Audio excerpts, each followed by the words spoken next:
Come. Good girl. Good girl. This is a rescue cat. It's a Florida Panther. She was born right here in Bay County. Part of the family Puma Concola.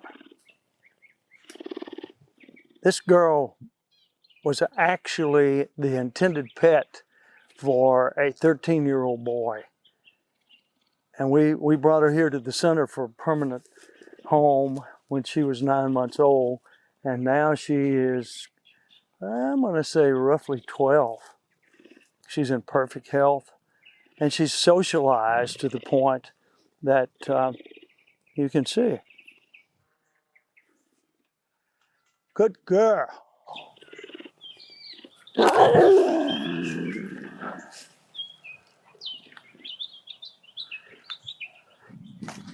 Next cat we want to see is a class 2.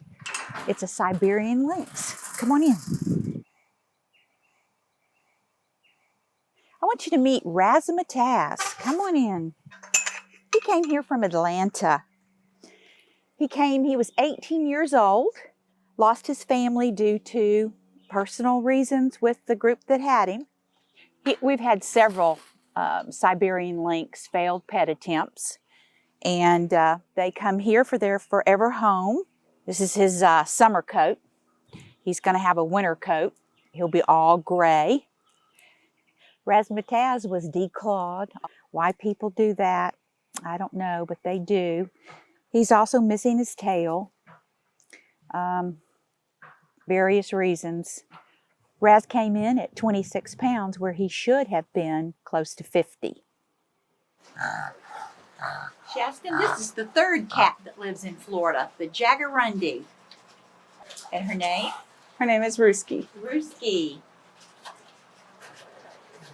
I think people think that because they're small, they'll make really great pets. None of these cats make great pets. They have that wild in them, and they always will. And since she's a class 3 cat, which is the smallest of the cats, she has little man or little woman syndrome. They act ferocious because they're on everybody's menu. Good kitties. Tiger lily bobcat. Whoa, here we are. Ah, good girl. That's typical of a Florida bobcat. Good girl. Now this is a western bobcat, and boy, we have a lot of them. And she came here because the owners needed to, well, were retiring and the kids were gone, and they decided they'd get a condo, and the condos won't let people have these bobcats. People think they're going to make pets. Everything is cute as a kitten, and it's cute now that she's grown up, but they don't make pets. They won't be litter trained. They scare your friends, and at any time, the wild can come out. And probably, I would say, 90% of all the animals here, people declawed them. We've even had them defang them. So we're their only hope, a place like this. Another cat I want to introduce you to is Saint. He's a celebrity cat. Well, what is that? Celebrity cat is the one that does commercials, does talk shows, does movies. How does that work? 60 pounds or 6 months, whichever comes first. That's what happened to Saint. Now that he's here, thank goodness they've changed the rule. It's 25 pounds because people were abusing them by starving them so that they would get to 6 months. This is an African serval. This is the #1 failed pet attempt. At one time we had 8 of these guys. I mean, they're beautiful animals, but you can't live in the house with a wild animal. And what ends up happening, like this cat came from Baton Rouge after a flood, and the lady had to move in, compromised conditions over there, and the people she moved in with didn't like cats. So this cat, finally bred, wonderful cat, was brought to us for a permanent home. This is Cheetah. He came from Texas. He actually came from a male dance review, and they brought him out on stage with the dancers.